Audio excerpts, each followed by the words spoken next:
So I didn't want to make my former employer jealous, Pendle Mental Health Center, but I wanted to go over their Google reviews. This is important. People should read Google reviews.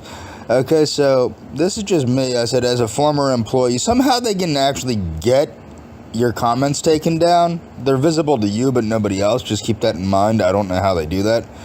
So there's probably more negative reviews that we just can't see, but I said, as a former employee, I can say that this place is absolutely terrible to work for and that client well-being is an afterthought at best. This is from a gentleman named Francisco Rodriguez. He said, I truly dislike bad reviews, but he had no choice. This place should not even offer services and should be shut down for how unprofessional, rude, and lack of care for clients.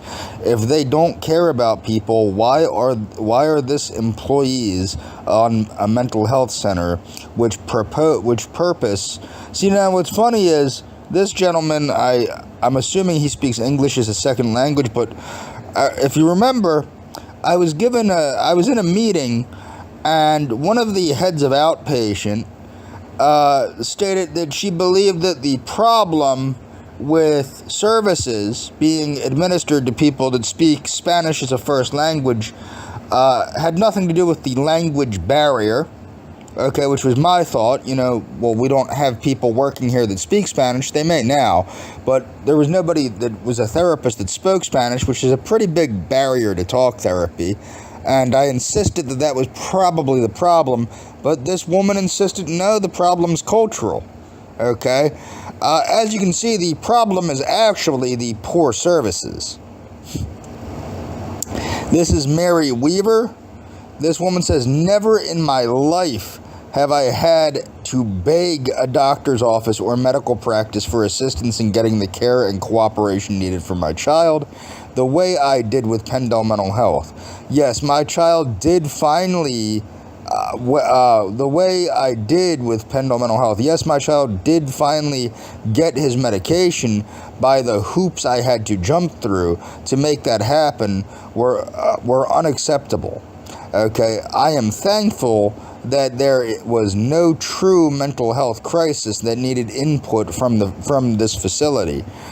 She said she is convinced that because a good portion of the clientele is changing educationally in a financial hardship situation, for lack of a better word, troubled, you all feel as though the care they receive does not need to be top-notch. It never did. I know that. I worked there over 10 years ago.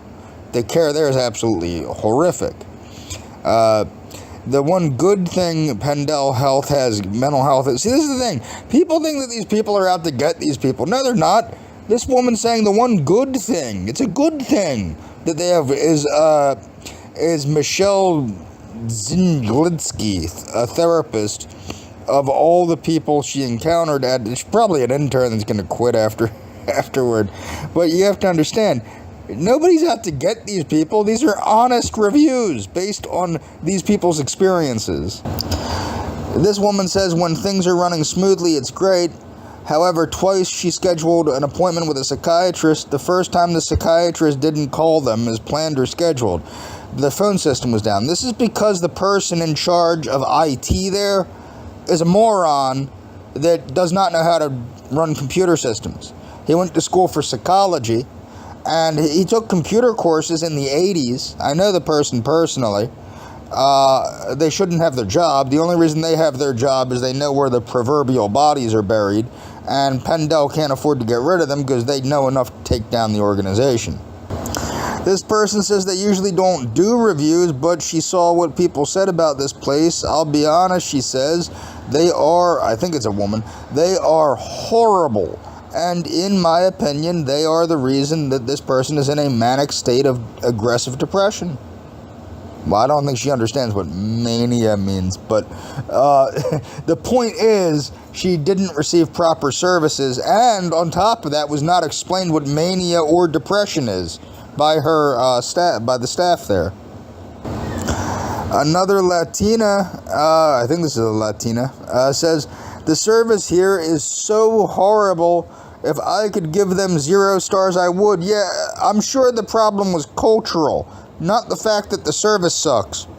Maybe if they created better services, people of all different ethnicities and first spoken languages would come there for help. But their services are so poor, nobody wants to come there. This is from a person, this is one of the worst places. They need to get it together. Don't bother wasting your time. Their doormeds or anything run. I don't understand what that means. This person says, worst place, won't call you back if you need refills. You can't wait weeks. Don't go there. Just chillin' says 0 stars.